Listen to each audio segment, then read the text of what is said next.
Hey everyone, I'm Alicia Swizz and this is Slut Talk. Slut Talk is a digital essay series on YouTube or wherever you're receiving this video, and where I talk about slut culture, its history, meanings, and the way it expresses itself in American culture through the lens of my own experiences, different guests that I may bring on, and theoretical and, again, like academic context. So welcome. Today I wanted to talk about, today I wanted to share one of my Slut Talk origin stories, one of my slut origin stories. This is one of the first stories, I told in a performative sense when I had started Slut Talk as a storytelling series. And that is still one leg of what I do with Slut Talk. And also in doing that, I teach and encourage my students to write their own slut stories. And I have curriculum that explores and guides that both in a traditional academic sense and then more in a workshop setting.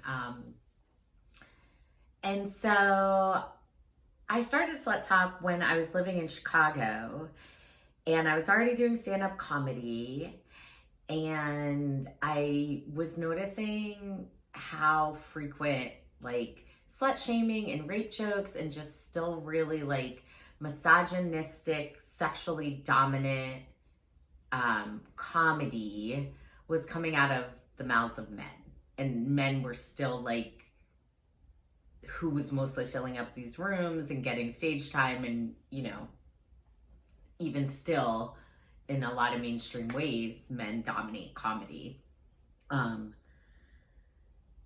So whatever, I was in that comic community and not loving the energy and, kind of doing my own thing. And so Slut Talk was born as a storytelling series where it was women only who were invited to tell stories that really centered sex, sexuality, or any kind of way their personal expression just existing in the world had been challenged by the culture, is one way to say it.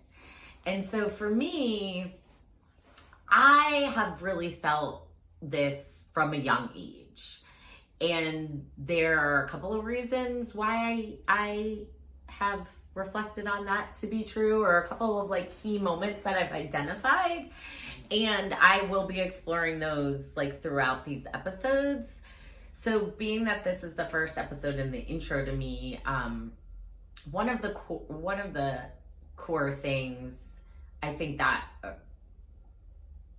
really established my relationship to my sense of self, my sense of safety, security, and my sense of how I was being perceived as a girl in the world. And that was when I was sexually assaulted by my next door neighbor's grandfather. It's not funny, but it's so gross to say it that way on paper. I wish I had a picture of him, but I don't, but I have a picture of me. That's who I was at the time, Alicia Swizz, grade 8. How cute are we?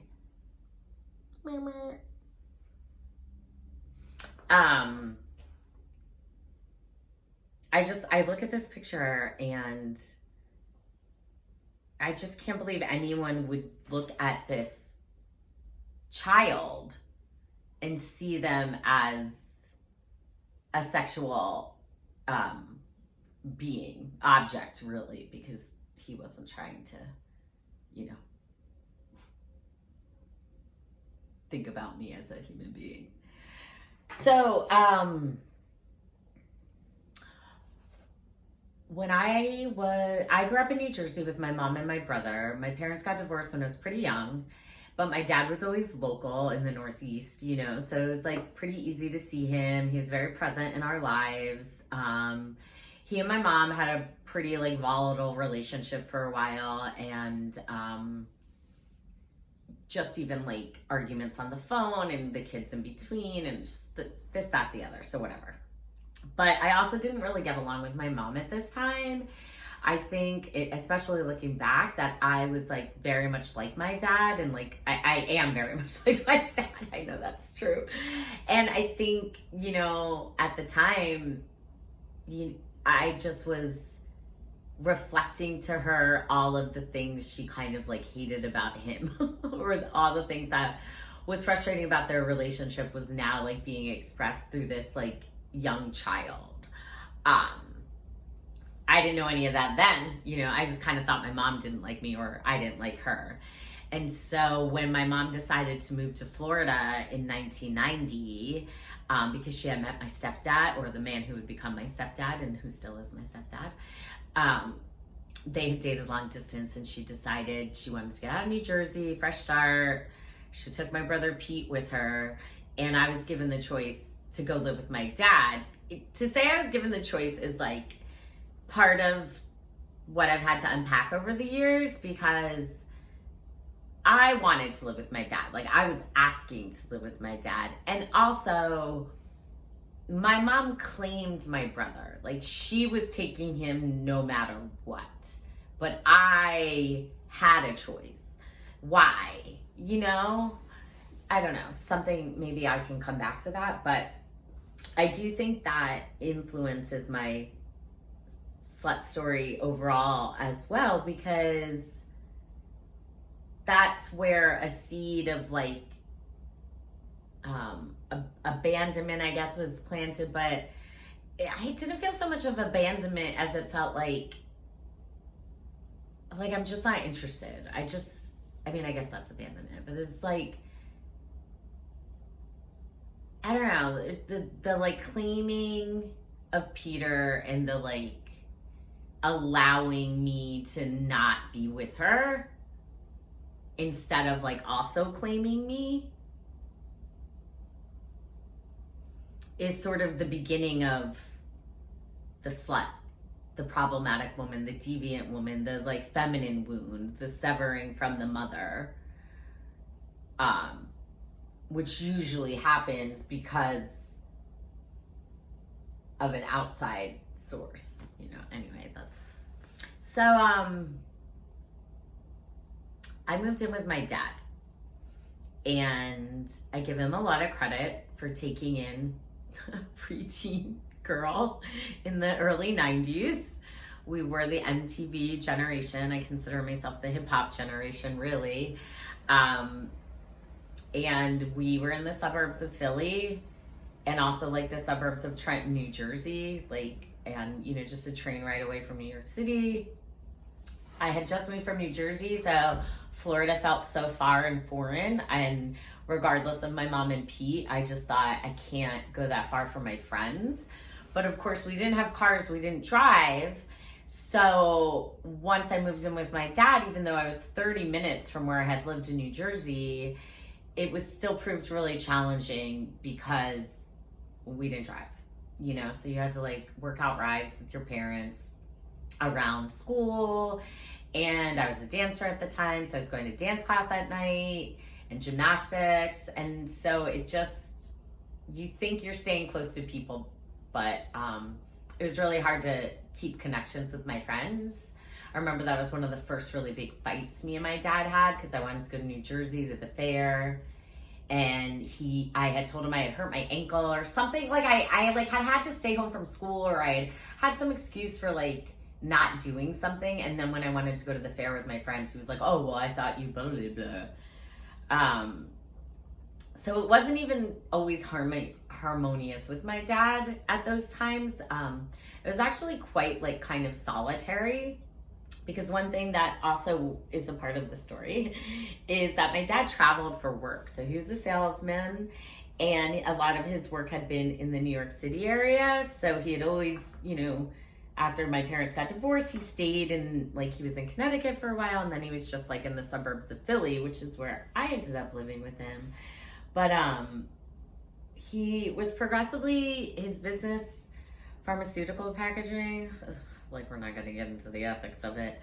But at least he didn't sell the drugs. He just sold the containers the drugs came in.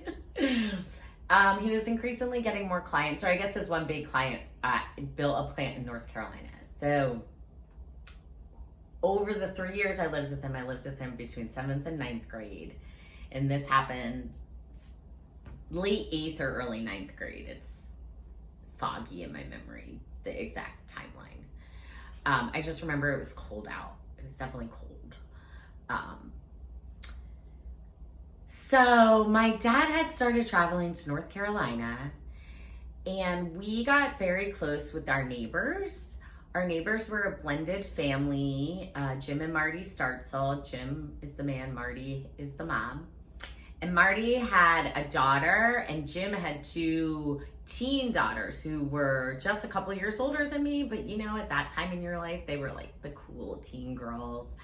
One was 15, one was 16. They were like really close in age. And their mom lived really close by. So they were always like back and forth at the Startzel house. It wasn't like me and Pete, like, who had to like travel to see our other parent. And then Jim and Marty together had a toddler. So like in their house was like little Megan, who was like 4 or 5, the new little toddler, and then Jill and Lori would come and go. And so whenever my dad was out of town, and sometimes even when my brother would visit, my dad would have to go out of town, we would stay with the Startzels. And I started,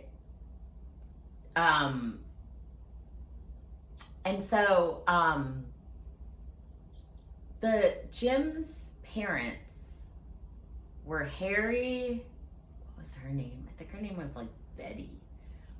It's just so like old school. So Jim's dad would come around. Both the grandparents would be around sometimes too. And oftentimes when Jim and Marty would go out or go out of town, the grandparents would be there, or like the teen girls would maybe babysit, but the grandparents would spend the weekend if they went out of town. And so that's exactly what happened, is that my dad was out of town and Jim and Marty were also out of town. So I was in the caretaking of the grandparents, Harry and Betty. And I was also planning to spend the weekend at a friend's, I think. I mean, not I think, I know. The plan was for me to go to a friend's house. And in hindsight, I'm pretty sure I like made that plan because the Startzels were going to be out of town, because I didn't want to be in the house with Harry and Betty, because Harry gave me the creeps. And I couldn't put my finger on it at the time. I still can't put my finger on it now, except I know to trust it when I get the ick. And so I was going to Val Hines' house, still friends with Val Hines today. She lives in the Florida Keys. And it was across town. And it was dark and it was cold. And I only say that because, again, I wonder to myself sometimes, like, why didn't you ride your bike, you know? Or like, why didn't you ask Val's parents to pick you up or whatever, you know? I mean, I know I just always hated to be a bother. I never wanted to ask for more than like what I needed. Especially I already felt like such an imposition as this like extra child in a house that wasn't mine, you know? Anyway, so I have to like go to the Startzels. I've got my overnight bag or whatever. And I'm like, can I get a ride to my friend's house? I mean, it must have already been planned to a certain extent. I don't know. But yes, Harry was going to give me a ride. And I remember being like, no, you know, and so we get in the car and we lived on, I would say a cul-de-sac, but it's not a cul-de-sac in the sense that it's all pavement. Like the road made a circle and there was a grassy area in the middle so big that it would be like someone's lawn. So you don't like just come out of the cul-de-sac. You have to like, you know, do the circle. And we lived like dead center of it. So you would come out and kind of make this half circle and then this road, and then there was another turn you made that put you on another road that was only like maybe 50 yards or something before you got onto the main street. So you're just like circle, boop, boop, and then like main street. Just to give you context of it happened within the time that we were just still in that little enclave area before we were on the main road. So we're pulling out of the driveway. This guy starts talking to me and he's like, oh, I haven't seen you since Christmas. I didn't get a Christmas kiss from you. And I'm like, what? That's so weird, gross. But I'm like, whatever. I'm kind of just like ignoring him. And then he says, oh, and then it was Valentine's Day, and I didn't get a Valentine's Day kiss from you. I feel like there was one other, because I feel like it was the third thing that I was like, okay. But it feels like it was the Valentine's. Like when I tell it as a more like written story, it was like, and then the Valentine's, and then I was like, all right, already. So I can't remember what the third lame reason he needed a kiss was, but then it was Valentine's Day. And I went to lean over to kiss him on the cheek, like an innocent kid does a grandfather. And this dude grabbed my face. To this day, I think about what was happening with the car. Was his foot on the brake? Did he put it in park? Were we still moving? He grabs my face and just starts like Frenching me, like tongue in my mouth, like hands on my face. He might have groped me more, but I just remember I physically fought back right away, and he did stop, and we were just driving again. Like it didn't even happen. And I remember just like really considering jumping out of the car and like walking to my friend's house. I could have done it. It was like pre-cell phone, but I knew where she lived. It was far enough, right? It was after Valentine's Day. So this meant it had to be like March, April in the Northeast. So it was still chilly. It was probably in the 30s or 40s. And it was a couple miles. It might have been 5. It might have been 5 or more. But I didn't jump out of the car. And that's okay. Like, it's not a wrong choice. But I remember scrunching my body up, like, so close to the door and being like, what the fuck just happened, And when I got to my friend's house, I just run out of the car, go inside. Val is there with another friend of ours. And I immediately told them what happened. But I was like, I've just like always been a comic. It's always like the joke to make light of the fucked up thing. And I was just like, oh my God, like my neighbor's grandfather just Frenched me. And they just like busted out laughing. And so did I, because we were like, ew, gross, what happened? And again, I think it's important to recognize that this violence that was enacted upon me, while gross and crude and a violation and scary and all those things, it also is very low on the spectrum, or very, low on the scale. Low? Is that the right word? It doesn't matter. In the level of violence and sexual violence explicitly that happens to women constantly, and especially women who present as deviants. And that could be something like being a trans woman. It could be something like being a woman of color. It could be something like being a woman who just doesn't have a father present, being a woman who talks back. There are just all these ways that women are punished for existing. And it's so often conflated with their bodies and conflated with this idea of sexuality, but it's that idea of sex and desire and sexuality that comes from a heteronormative masculine space that is violent. And I'm not saying all heteronormative men are violent, but that idea that, I mean, if that weren't true, we wouldn't even have the issues with rape and sexual violence that we have. If that weren't true, we wouldn't, have campaigns like hashtag say her name to highlight the violence against Black women specifically because it's so disproportionate, or trans women. But, and also what happened to me. It's not nothing. And I think what my goal is with slut talk, because slut is also a word that is often more seen in white spaces, but it's certainly not limited to. And we know, and this will come up as we go further in each episode, we know that slut has many sisters, right? Slut, hoe, skank, whore, putana, puta. I mean, there's so many through the generations. Fast girls, bad girls. Even to be a bitch. So to be a woman is to be a slut, essentially, unless you're out here trad wifing and collecting $5,000 for your baby from the US government. So going back to my story, I giggled with my friends and kind of tried to, move through this moment of what had just happened to me.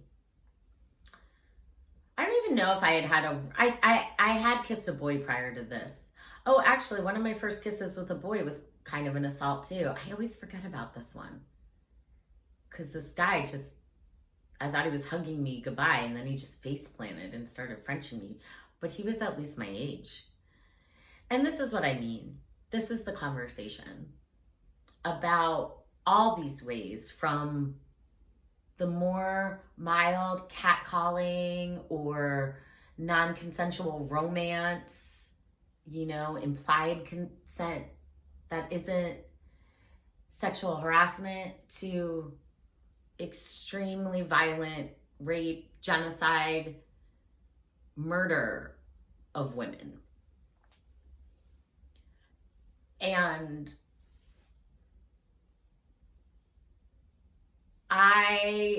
so I called Jim Startzel immediately and I spoke to him. I remember one of the things he said was, because I was like, what happened? I immediately started questioning myself. And I was like, I don't know why, I was just going to give him a kiss on the cheek because he asked for one, or whatever. And maybe I'm misremembering, I don't know if I said that, but I do remember what he said to me was, he said something to the effect of it doesn't matter how it happened, if it happened, he was just kind of all that matters is that you feel uncomfortable. You felt uncomfortable. Something happened enough that you're upset and you're calling me. So, and while that was helpful in the moment and it did make me feel a little better, it wasn't really a conversation, and it wasn't holding his father accountable, which to my knowledge, I don't know if he ever did. And what's fucking crazy is there were other kids in that house. There was little Megan, and then Tyler, and then they had another baby. Now, it was a boy, but I don't know if this guy, from what I understand about pedophiles, if they get so hard up, they don't really care what gender it is. And if you're an adult trying to have sex with a child, you're a fucking pedophile. It doesn't matter if, I guess it matters, if you're 18 and someone's 17, that's, kind of an extreme statement. But I think we know what I'm saying here. Homeboy was, in his 60s, and I was 12. So, there's a lot of unpacking to that story. And what happens next, and how I've carried and processed it over the years. And so I'm not really sure to have that dialogue. Maybe this is a two-parter.